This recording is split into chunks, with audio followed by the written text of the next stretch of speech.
Bu. Assalamualaikum warahmatullahi wabarakatuh.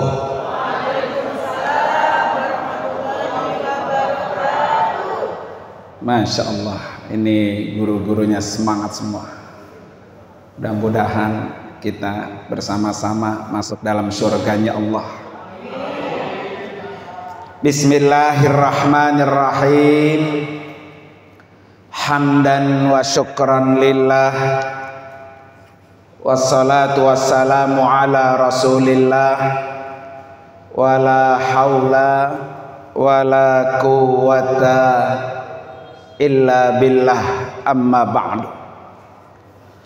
Qala rabbi syrah li sadri wa yassir li amri wahlul 'uqdatam min lisani yafqahu qawli waj'al li waziran min ahli subhanaka la ilma lana illa ma 'allamtana innaka antal alimul hakim.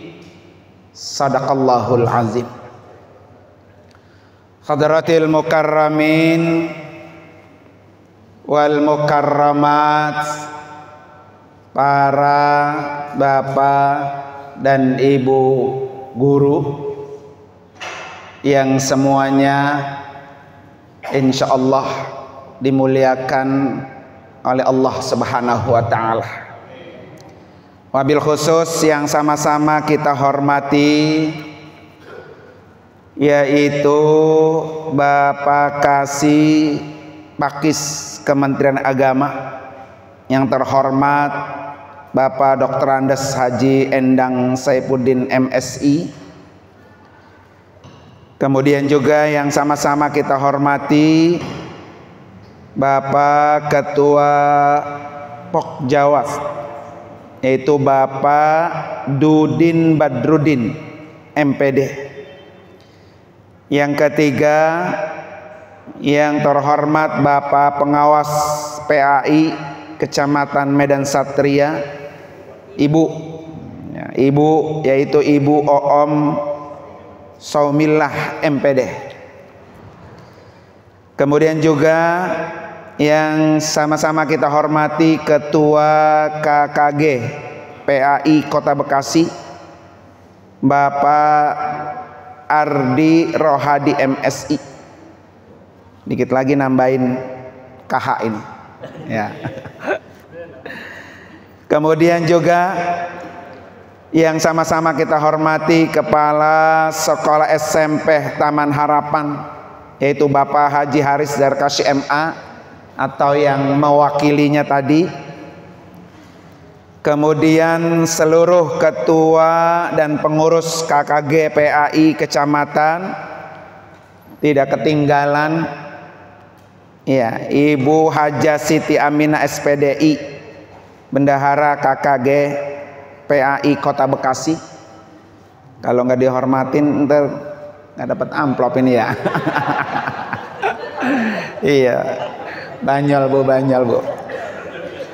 Yang juga saya hormati Ustadz Haji Ahmad Furqon yang menyambung wasilah hari ini saya bisa bertemu dengan orang-orang yang mulia, Bapak Ibu guru, para hadirin dan hadirat sekalian. Rasanya pertemuan kita ini kurang sempurna kalau tidak kita awali kita bersama-sama bersolawat untuk orang yang paling terbaik, yaitu Rasulullah Sallallahu Alaihi Wasallam. Mari sama-sama Bapak Ibu ya. Sallallahu ala Muhammad. Sallallahu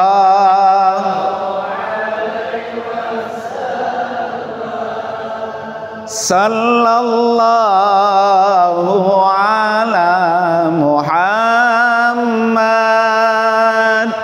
sallallahu alaihi wasallam. wasallam.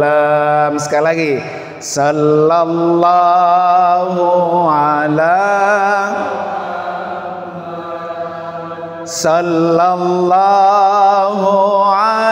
wasallam.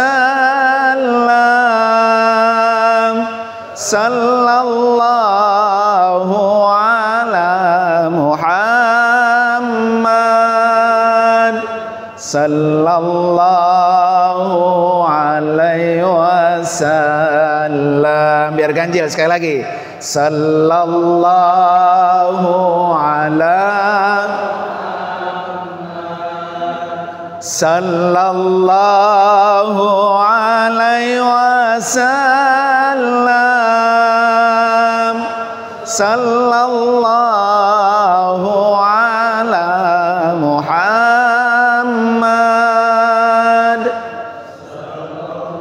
Sallallahu alaihi wasallam. Para bapak dan ibu, hari ini sebetulnya agenda saya manasik di Cikarang, tapi karena Ustadz Furqon datang ya, jadi saya prioritaskan, saya jadi tidak hadir ke sana. Ya, mudah-mudahan ketidakhadiran saya di sana dan bisa hadir di sini bisa menyebabkan Bapak Ibu segera menjadi tamu Allah. Ya. Para Bapak Ibu, kenapa kita harus awali dengan bersolawat? Nabi orang yang paling sempurna. Nabi panutan kita. Nabi yang akan menolong kita bisa selamat. Nabi yang mengajarkan kita sebagai guru terbaik kita.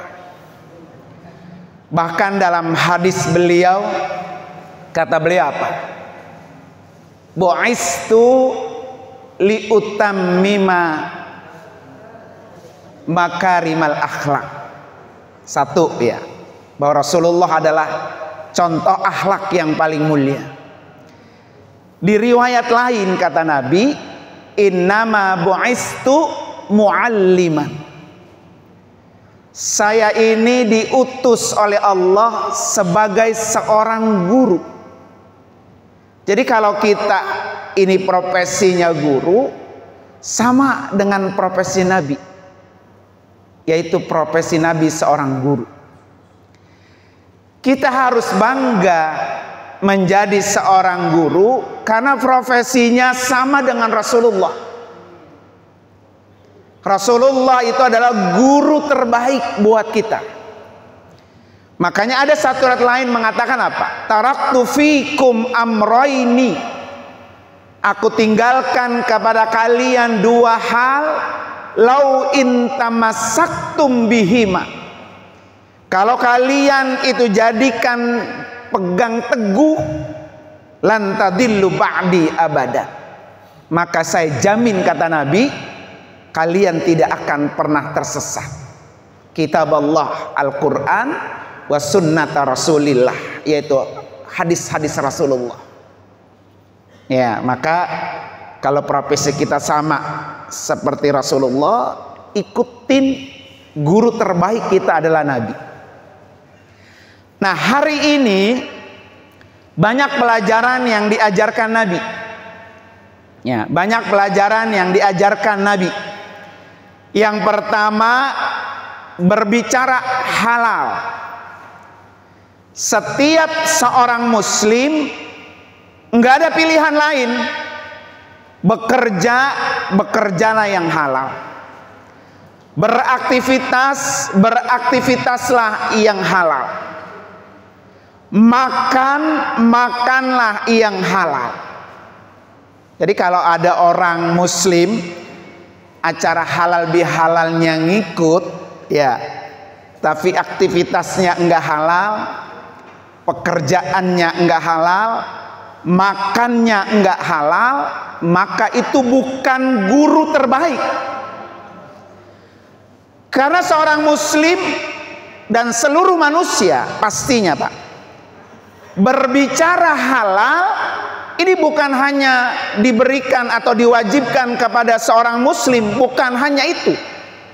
Tetapi berbicara halal itu seluruh manusia. Coba Bapak lihat ayat perintah halal apa? Ya ayyuhan nas kulu mimma fil ardi halalan thayyibah. Dua tugas kita dari ayat ini. Apa kata Allah? Wahai manusia. Jadi bicara halal itu khitabnya ditujukannya kepada manusia, bukan hanya kepada orang beriman seperti kita. Ya ayyuhan nas, wahai para manusia, kulu. Nah, kalau ada guru bahasa Indonesia di sini, guru bahasa Indonesia. Kalau bicara guru ya, guru dah. Bicara kulu, kulu tadi ya. Itu kalau dalam bahasa Arab namanya kata kerja. Bahkan kata kerjanya kata kerja perintah. Kulu, makanlah kamu. Bahkan bukan hanya makan, bekerjalah kamu, begitu. Mimma fil ardi halalan thayyiba, apa-apa yang telah kami berikan kepada kamu. Satu, bekerja yang halal, makan yang halal. Kedua, bekerja dan makan yang thayyib. Jadi ada halal, ada thayyib. Ya, tuh di depan ada buah-buahan.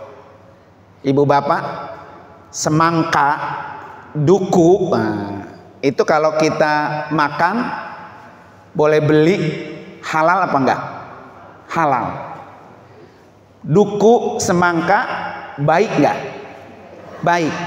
Tapi kalau berlebihan dia tidak thayyib lagi. Ya, enggak baik lagi dia. Contohnya saya waktu duku kemarin musim, ya, duku kan musiman ya. Dia datangnya nggak setiap saat. Kata saya, kalau saya nggak makan duku, sering-sering nggak makan duku, besok nggak ketemu lagi, karena datangnya musiman. Belum tentu tahun depan sayanya ada, dukunya mah ada, tapi sayanya belum tentu ada. Ya, akhirnya apa? Pokoknya sekali jalan, lagi jalan begini pulang, pergi beli di tengah jalan 1,5 kilo, makan sendiri habis. Beli 1 kilo, makan sendiri habis. Tiap hari pikiran saya, lagi musim, besok kalau nggak musim nggak ketemu duku. Apa coba? Karena berlebihan ya. Ternyata ketika kemarin saya MCU, medical check up, karena mau haji, Masya Allah, gula saya tuh 250 naik. Padahal saya sudah, kalau kata orang Betawi, sudah primpen gitu ya. Saya udah ngawas diri. Saya kalau makan nasi itu hanya siang dari dulu. Jadi kalau pagi nggak ketemu nasi, ya hanya siang. Tapi gula saya tuh tinggi. Saya juga nggak pernah ngopi, nggak pernah ngeteh, nggak pernah minum minuman yang di supermarket, nggak pernah. Kenapa bisa tinggi? Ternyata ada 2 buah yang saya konsumsi berlebihan dan itu kesukaan saya, duku dan semangka. Ya, akhirnya kan tahu dewek Bu ya, kalau udah kena gula ngedeg-deg tuh, dengkulnya ngedeg-deg. Nah, di sini ada yang punya gula nggak? Ada di dapur, ya kan? Saya nanya serius, ya. Kenapa saya bilang ada yang punya gula? Karena ternyata saya dapat obat dari orang yang sudah punya gula 11 tahun dan insulin. Obatnya apa? Rebus cengkir kelapa, cengkir kelapa yang kecil, dibelah 4, direbus 4 gelas air, jadi 3 gelas, pagi, siang dan malam. Dan itu saya rutinin kemarin, dan hari kemarin saya cek gulanya sudah 100. Nggak bisa hadir nih, jadi seger. Kemarin malah seger waktu awal puasa. Ya. Ini artinya apa para bapak ibu sekalian? Jadi yang halal aja, yang halal kalau dia berlebihan menjadi tidak baik. Kenapa kita diperintahkan Allah suruh makan yang halal? Satu, kalau halal akan menyebabkan kita menjadi sehat. Satu, catat Bu ya. Kalau halal yang kita konsumsi, maka kita menjadi sehat.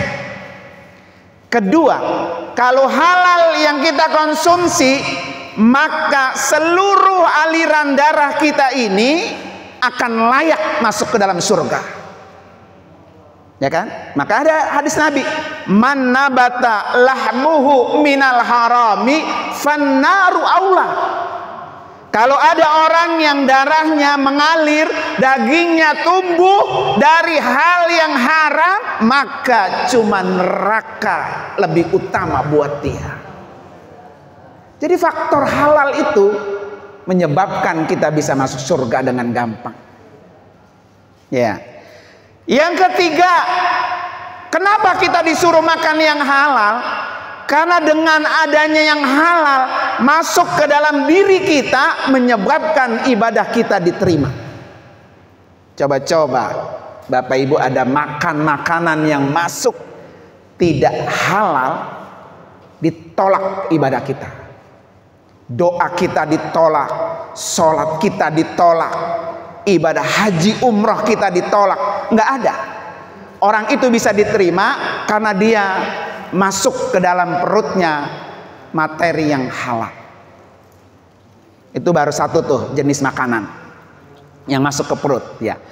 Bagaimana dengan emosional? Dengan hati kita ya, dengan hati kita.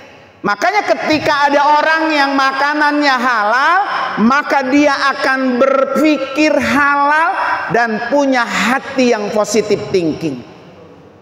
Coba Bapak perhatikan dah. Kalau ada orang yang selalu negative thinking, suzon aja sama orang, benci aja sama orang, maka dia pasti dari perutnya ada yang tidak halal. Jadi kalau kita pengen berpikir positif ya, itu dari unsur yang halal, maka dia akan berpengaruh sama pola pikir yang halal, yang pola pikir yang baik. Makanya Allah seru tuh, kulu mimma fil ardi halalan thayyibah. Tugas kita mencari yang halal dan mencari yang baik. Kenapa yang thayyib? Kata Nabi apa?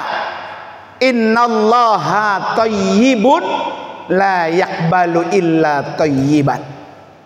Allah itu thayyib, Allah itu baik, dan Allah tidak akan menerima yang tidak baik.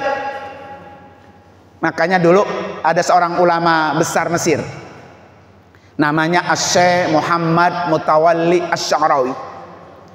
Bapak Ibu kalau ke Mesir, sekarang lagi rame tuh. Saya kebetulan tidak pakai peci beliau, peci Syekh Mutawalli Asy-Sya'rawi.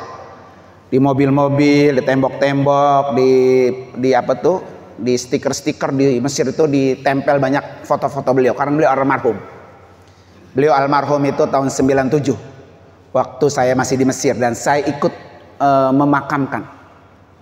Apa kata beliau? Beliau pernah ditanya, ya Syekh, nanti kita di surga itu BAB enggak?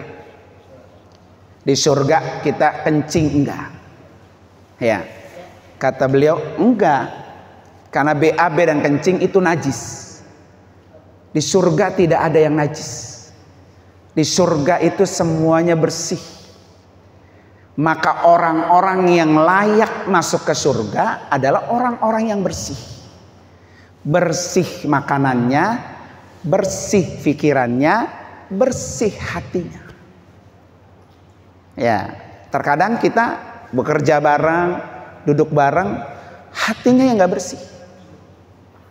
Ya, sering ngikut orang, sering fitnah orang, sering memprovokasi orang. Ya, makanya ada satu doa yang Allah ajarin. Kalau ada di antara kita nih, hatinya masih kotor, hatinya masih ada penyakit benci, dengki dengan orang, itu Allah ajarin satu doa. Ini dari Allah dalam Al-Quran. Doanya surah Al-Hasyr ayat 10. Ada yang bisa? Google dulu, Google. Surah Al-Hasyr ayat 10. Ada yang bisa? Nah, apa kata Allah? Wala taj'al fi qulubina ghilla lilladina amanu innaka raufur rahim. Itu doa dari Allah tuh. Kenapa Allah kasih doa khusus buat hati? Disinilah pusatnya. Kalau hatinya bersih, pikirannya bersih. Kalau hatinya bersih, mata, telinganya, tangan, kaki bersih. Ya kan? Maka Allah ajarin, wala taj'al fi qulubina, ya Allah jangan kau jadikan di dalam hati kami ghillah, ada penyakit dengki, iri, hasud, itu ada di dalam. Kita minta sama Allah, bersihkan itu ya Allah, jangan kau jadikan. Maka di ujungnya innaka raufur rahim. Rasulullah itu punya hati lembut. Dia baik sama siapa aja. Ya. Ama yang dia orang senang sama dia baik. Orang benci sama Nabi tetap apa? Baik. Beda dengan kita. Kita udah tahu nih, wah ini orang nih kalau ketemu di ruangan benci sama gue nih, ya kan? Nggak pernah ada di kita. Kita tahu nih, ini si A sering ngomongin kita, ini si A sering ngasut kita, ini si A sering benci sama kita. Bawa kita satu tenteng buah-buahan, Bu, mohon maaf ya, ini dari saya. Padahal kita tahu tuh orang tuh benci sama kita. Kita bisa nggak begitu? Nggak ada. Nggak pakai tentengan. Nah, nggak pakai tentengan ya. Beda dengan Nabi. Nabi ketika dicaci, dihina, dibully, Pak, didoain sama Nabi. Orang yang membuli, orang yang mencaci, sakit, dijenguk oleh Nabi. Beda dengan kita. Ya, makanya Allah ajarin tuh hati kita biar apa? Terbebas, jauh dari apa tuh? Penyakit ghil tadi. Nah, itu boleh. Bapak Ibu kita semua ya, termasuk saya. Kita berusaha Pak. Kenapa berusaha Pak? Karena yang namanya hidup itu nggak lama. Ya, bisa jadi ini pertemuan kita terakhir berada di dunia. Kalau hari ini ternyata kita masih benci dengan orang, masih dengki dengan orang, masih dendam dengan orang, dan itu kita bawa mati, maka orang itu mati dalam keadaan muflis. Apa muflis Pak? Bangkrut. Bapak nyakitin saya, zolimi saya, ya kan? Kemudian saya maafkan. Karena orang Pak, yang berat itu adalah memaafkan. Yang berat itu adalah memaafkan. Maka dalam Al-Quran itu perintahnya adalah memaafkan. Orang-orang yang memaafkan wal afina anin nas, maafkan kesalahan-kesalahan orang, itu ganjarannya apa Pak? Surga. Maka di surga itu kan ada 8 pintu. Salah satunya wal qaziminal ghaiza wal afina anin nas. Jadi kalau surga itu ada 8 pintu Pak, salah satu di 8 pintu surga ada pintu surga yang khusus orang yang menahan amarah dan bisa memaafkan kesalahan orang. Karena memaafkan itu berat. Ketika kita dicaci, dibully, dihina oleh orang, dan itu ada di sini. Kalau tidak segera Pak kita maafkan, ya, maka orang yang menyakiti kita Pak, ketika dia punya amal baik, amal baiknya pindah ke orang yang disakiti. Ketika yang disakitinya, saya nih punya amal buruk, punya dosa, dosa saya pindah ke dia. Masya Allah. Itu jangan sampai terjadi. Makanya itulah yang disebut halal bihalal. Ya, makanya halal bihalal itu dikata apa Pak? Al-hillu, yang artinya terurai. Kalau hari ini kita halal bihalal, harusnya dari benang kusut tuh Pak udah rata tuh, lurus, udah terurai. Udah nggak ada lagi dendam, udah nggak ada lagi benci, udah nggak ada lagi dengki, udah nggak ada lagi saling menyakiti, nggak ada. Namanya al-hillu, terurai.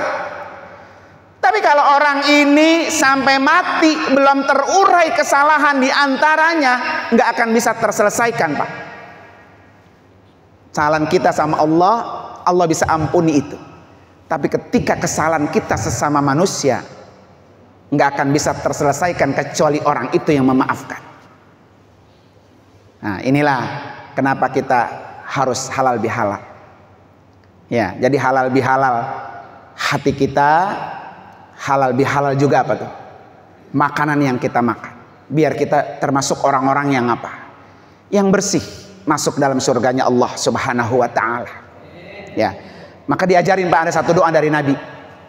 Ini doa Pak dari Nabi. Nabi selalu minta doa ini setiap habis sholat subuh. Apa yang beliau minta? Allahumma inni as'aluka ilman nafi'a. Ya Allah, berikan saya ilmu yang bermanfaat. Ilmu manfaat itu apa Pak? Ilmu manfaat itu bisa melindungi dia dari perbuatan yang dimurkai oleh Allah. Kita semua punya ilmu, apalagi kita guru semua Pak ya. Tapi bagaimana nih sampai hari ini kita masih mengerjakan yang dilarang oleh Allah apa enggak? Kalau ternyata kita hari ini masih mengerjakan yang dilarang oleh Allah, ilmu kita itu belum bermanfaat buat kita. Makanya minta terus kepada Allah, Allahumma inni as'aluka ilman nafi'a. Ya Allah, berikan saya ilmu manfaat. Ilmu yang manfaat itu adalah ilmu yang bisa menuntun kita ke jalan yang lebih benar. Ilmu manfaat itu adalah sesuai dengan namanya, cahaya. Bisa menerangi kita, bisa memberikan kita keluar dari kegelapan. Itu namanya ilmu bermanfaat.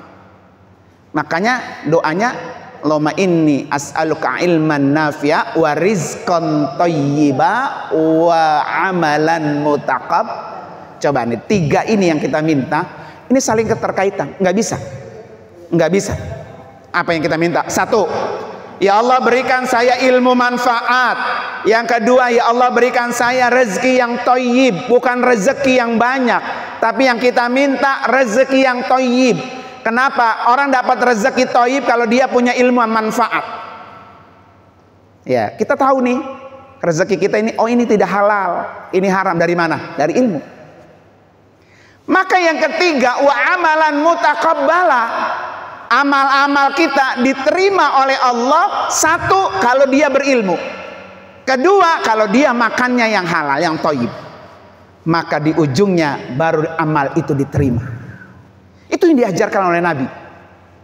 Ya, itu yang kita minta. Ya Allah berikan saya ilmu manfaat, rezeki yang thayyib, dan terima amal-amal ibadah kita. Karena hak diterima amal kita itu Bapak Ibu, itu hak prerogatif Allah. Kita jangan pernah bilang, saya mah tiap hari zikir, saya mah tiap hari baca Quran, saya mah setiap hari bersedekah, saya mah setiap hari melakukan sholat berjamaah, saya udah haji berkali-kali, saya udah umroh berkali-kali. Tahukah itu semua kebaikan diterima atau ditolak Allah? Nggak ada. Kita nggak ada yang tahu. Tugas kita meminta. Wa amalan mutaqabbala.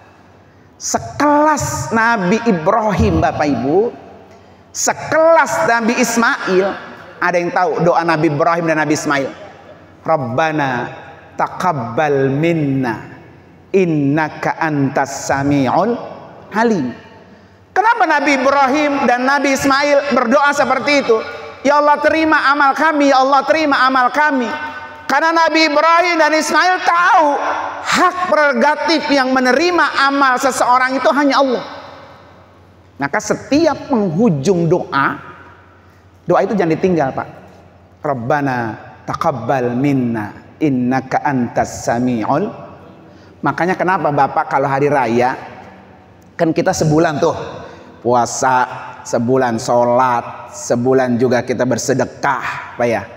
Di ujung apa? Rabbana taqabbal minna, ya, sholatana wa siyamana. Atau paling rendah, taqabbalallahu minna wa minkum taqabbal.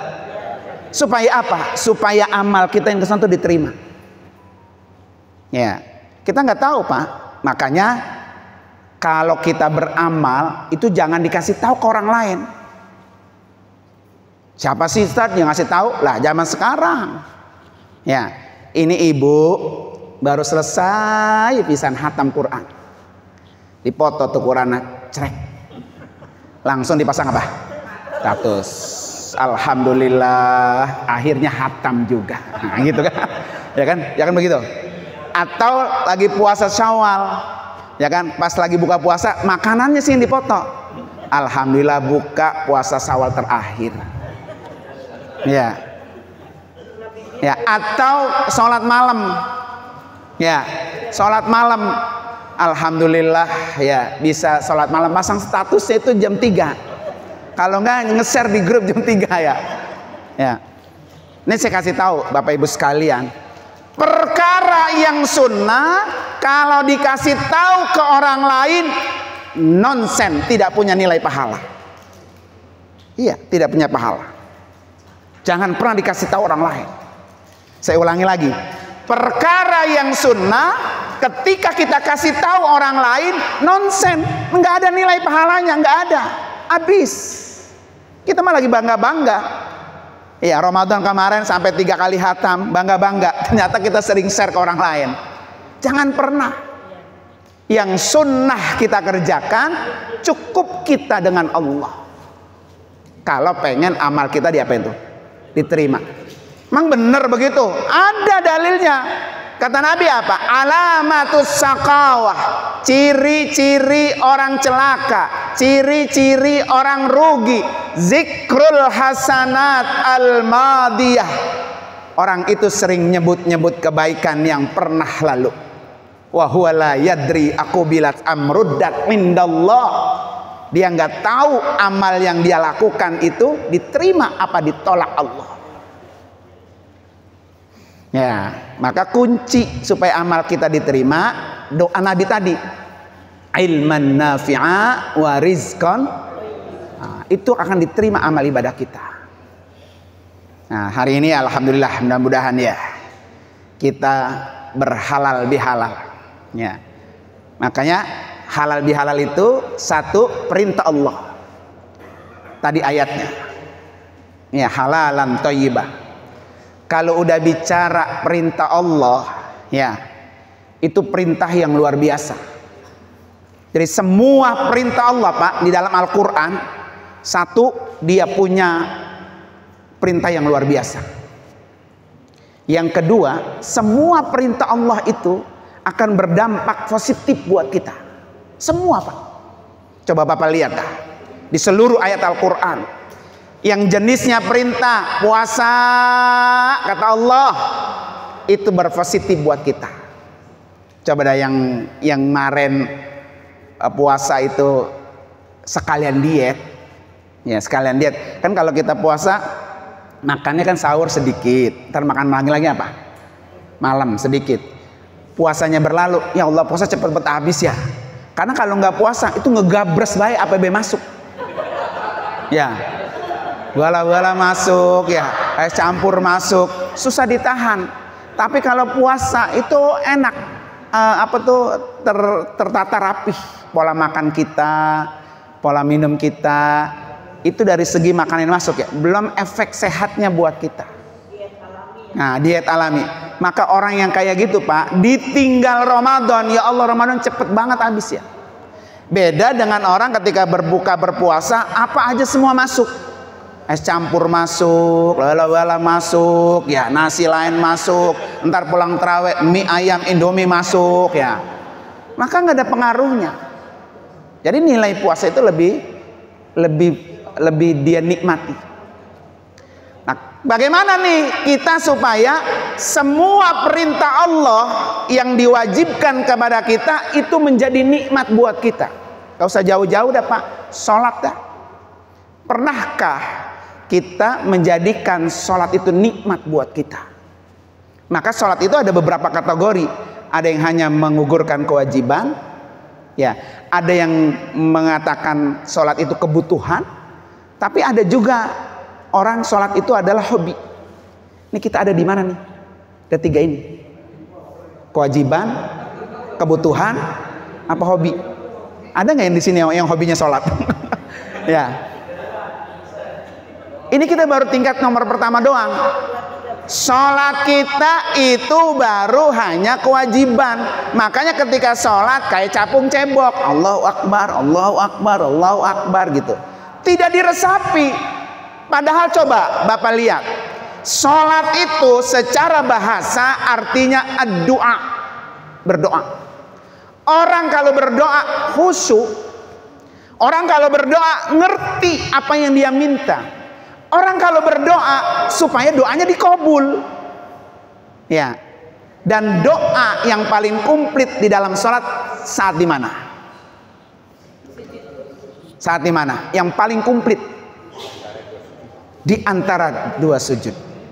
Allahumma gfirli, ampuni dosa saya. Warhamni, sayangi saya. Wajburni, tutup kekurangan saya. Warzukni, berikan saya rezeki. Wahdini, berikan saya hidayah. Wa'afini, sehatkan saya. Wa'fu anni, maafkan saya. Jadi di dalam sholat itu duduk di antara dua sujud paling komplit permintaan kita. Itu semua kita dapat, selesai sempurna kita. Rezeki ada di sholat. Kan kita punya kekurangan, Pak. Kenapa kekurangan kita tidak Allah buka? Semua punya aib. Ya, semua punya kejelekan. Tapi kenapa kejelekan kita enggak Allah buka? Itu Allah tutupi, Pak. Berkat dari wajburni, sholat kita. Ya kan? Kalau sholatnya naik ke peringkat kedua, Pak, sebagai apa? Kebutuhan, maka jadikan sholat itu kayak kita makan. Kalau nggak makan, Pak, rasanya kita apa? Nagih. Lah orang kita mah pagi-pagi udah lontong sepiring, pesor sepiring, bala-bala dua, tematis udah makan, Bu? Belum. Karena belum kenapa? Nasi. Ya. Ibu kalau ngelihat menu sarapan saya, kadang-kadang suka saya upload ya. Orang heran, karena saya pagi-pagi itu pasti makannya pepaya. Karena kalau udah punya gula, ada beberapa jenis buahan yang tidak boleh. Semangka, duku, duren, kelengkeng, pisang, kemudian melon. Nah, yang boleh itu apel, pepaya, kiwi, pir, alpukat. Ya. Nah, ya itu yang boleh. Makanya yang udah punya gula, yang ini saya sebutin tadi, jangan dimakan, ya kan?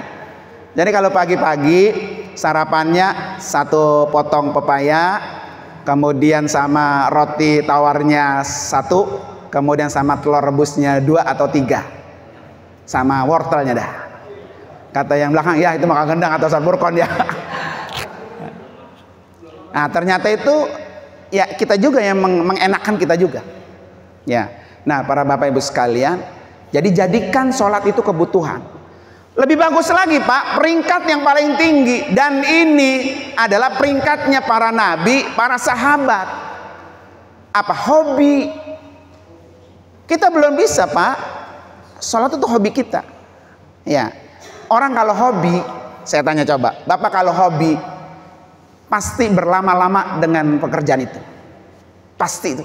Yang hobinya bola, udah azan juga, udah mau maghrib, masih aja dia main bola. Karena hobinya mancing. Orang kata apa kayak, tetap aja dia mah. Ya kan? Jadi kalau orang hobi itu, Pak, siap berlama-lama dengan pekerjaan itu dan enggak pernah lelah. Waktu lama dianggap singkat. Itu hobi. Ya. Kalau hobi, Pak, orang itu nyaman dengan itu. Kita bisa enggak berlama-lama ketika sholat? Ya kan? Nah, ada riwayat menceritakan, Pak, Umar bin Khattab, kalau sholat, beliau masuk ke masjid, terus sholat, ada orang di dalam, dipanggil, sini, kamu duduk di samping saya ya, kata Umar bin Khattab, kamu duduk di samping saya. Ngapain ya Amir? Tugas kamu cuma negor saya aja, ntar kamu saya gaji. Gitu kata Umar. Negor apa? Saya kalau sholat tuh lama, ntar kamu suruh, ya. Bener, Pak, ketika dia takbir Allahu Akbar, kata yang sebelah ini kok kagak turun-turun ya. Kata sebelah, Umar turun ruku, nggak denger dia.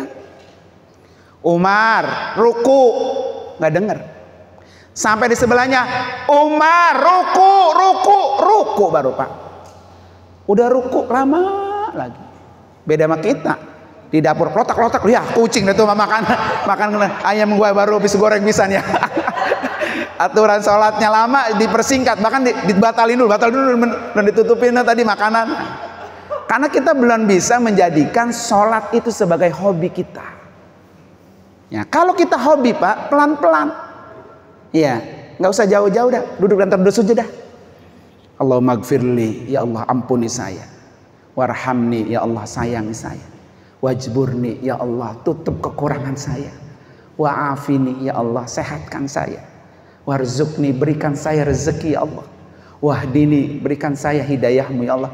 Dia pelan-pelan itu Pak, pelan-pelan. Baca tasbih juga subhana rabbiyal a'la wa bihamdi, pelan. Ini baca subhanallah, subhanallah doang ke depan ya, kedengeran ya. Lah di ujung lagi Pak, nih saya nggak tahu nih bapak-bapak ngamalin ini nggak nih?